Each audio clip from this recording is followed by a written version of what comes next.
Olá, eu sou Ricardo Sobral, professor e diretor do Seminário Teológico Ebenezer. Mais uma vez, estamos aqui agradecidos pelo seminário patrocinar esse programa Deixa a Bíblia Falar.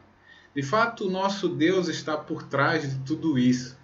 Nós estamos falando nesses programas, quem é que está por trás das coisas ruins é o diabo. Quem está por trás das coisas boas é Deus.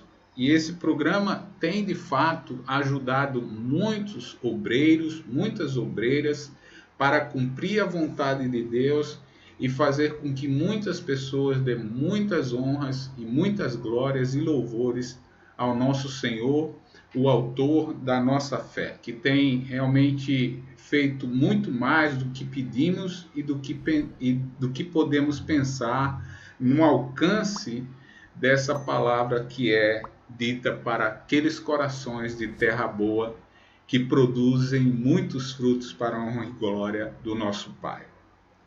Pois bem, nós estamos concluindo essa série de estudos que fala justamente como vencer as ciladas do diabo.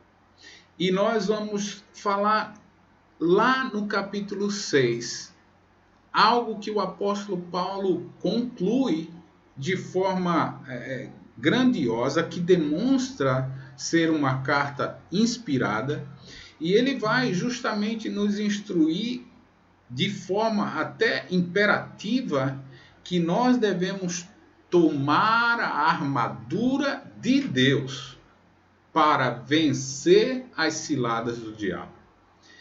Lá no versículo 10, ele vai dizer, quanto ao mais, assim, se é que eu tenho mais alguma coisa a falar, eu vou dizer, sede fortalecidos no Senhor e na força do seu poder.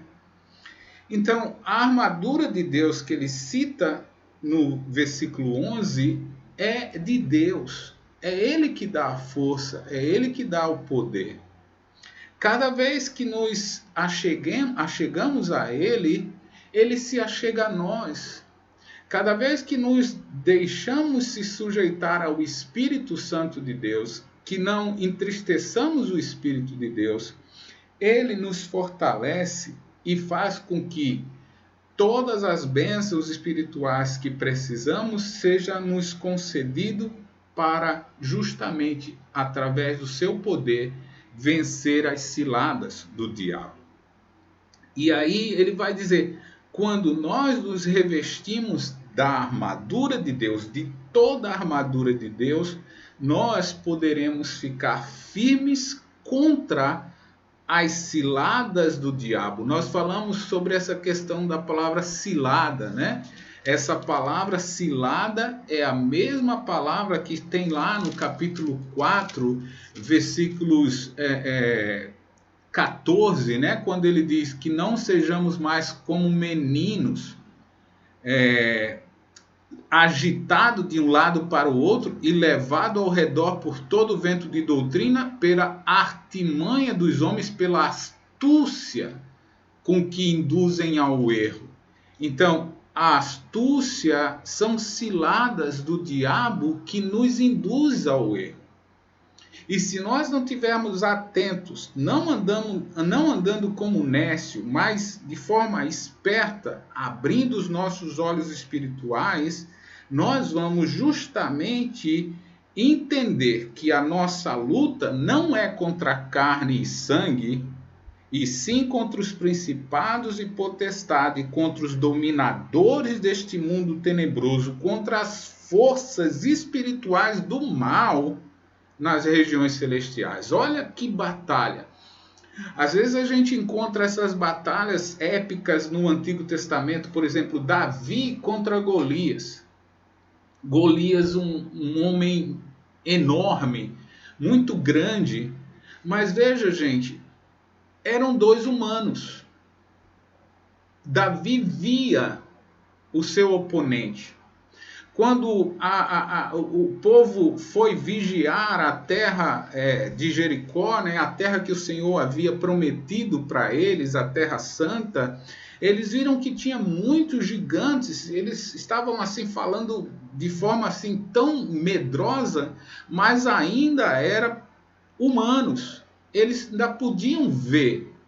Mas aqui essa guerra é diferenciada. Nós não conseguimos enxergar. E aí é importante a gente estar atento, porque o diabo usa astutamente situações como a própria, em Gênesis capítulo 3, versículo 1, vai dizer, como uma serpente sagaz, astuta, que apronta de um jeito que a gente, se não estiver com os olhos abertos, nós vamos sofrer bastante.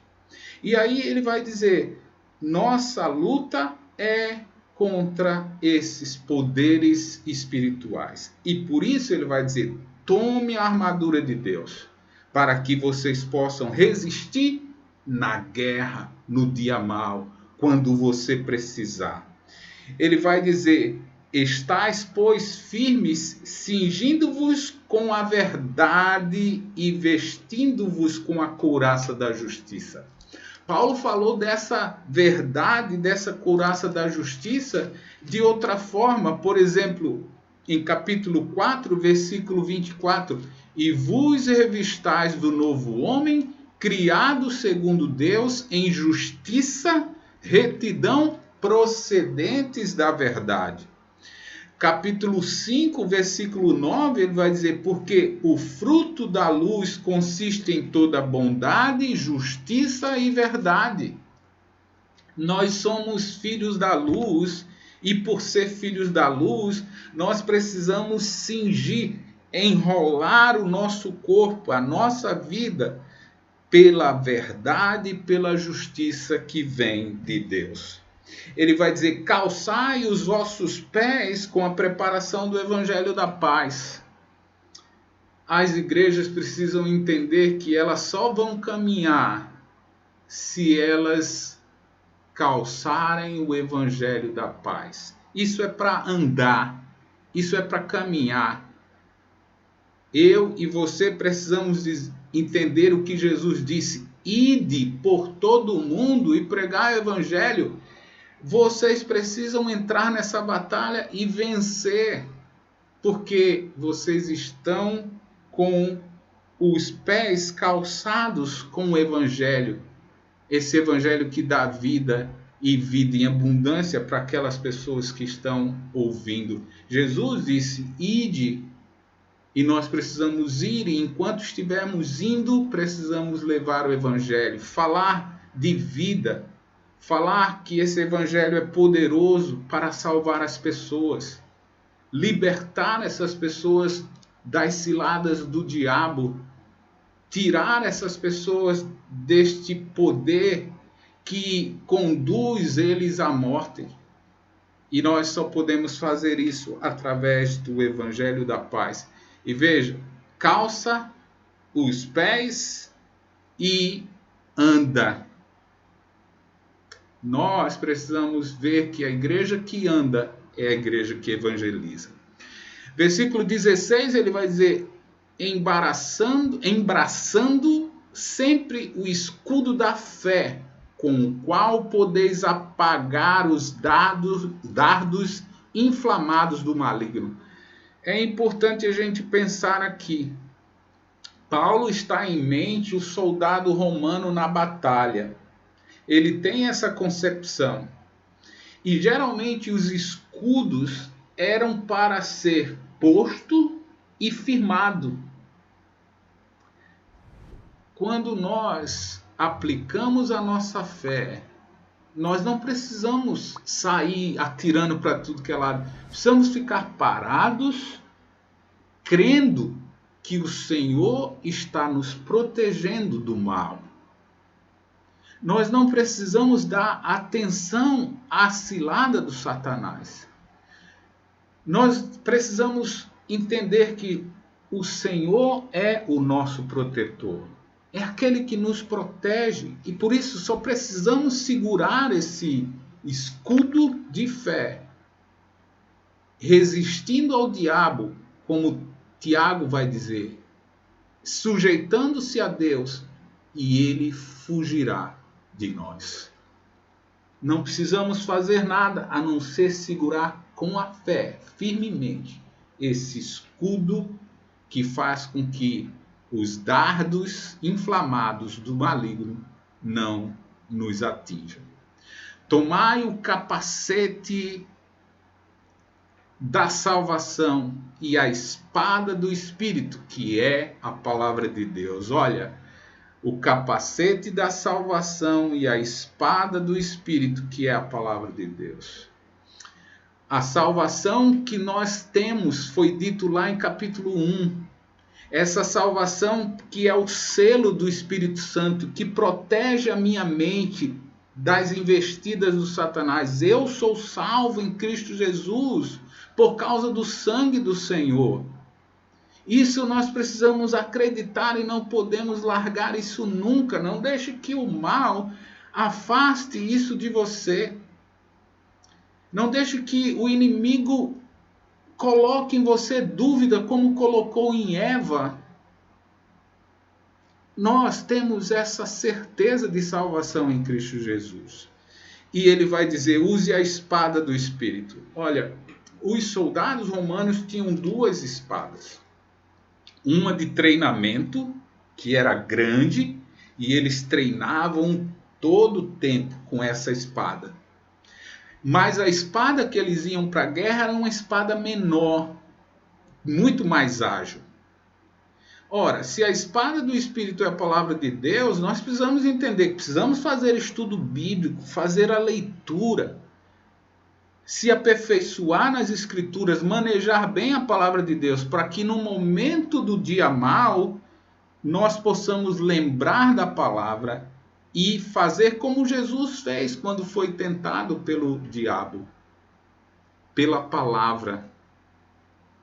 Jesus estava pronto para dizer que não só de pão viverá o homem. Jesus estava pronto para dizer para eles que nós não devemos tentar a Deus. Nós estamos prontos para dizer para eles que nós estamos sempre adorando aquele que merece toda a honra e toda a glória, que é o nosso Senhor e Salvador Jesus Cristo. E por fim, ele vai dizer, versículo 18, melhor dizendo, com toda oração e súplica, orando em todo tempo no Espírito, e para isso vigiando com toda perseverança e súplica por todos os santos, e também por mim, para que me seja dado no abrir da minha boca a palavra, para com intrepidez fazer conhecida os mistérios do Evangelho, pelo qual sou embaixador em cadeias, para que em Cristo eu seja ousado para falar, como me cumpre fazê-lo. Oração faz com que a gente amarre essa armadura e prenda em nós, e mostre para o Senhor que Ele é aquele que nos dá todo o poder para resistir o Satanás no dia mau. Oração faz com que a verdade, a justiça, a fé, a palavra seja de fato vivenciada nas nossas vidas. Esperamos que esses estudos, esses passos, possam de fato lhe dar forças para que você resista às ciladas do diabo no momento que ele lhe tentar. Espero que você possa proteger a sua vida em Cristo, andando de modo digno da vocação que você foi chamado. Viva o Senhor e resista à cilada do Satanás. Que o Senhor abençoe você e toda a sua casa. Até mais.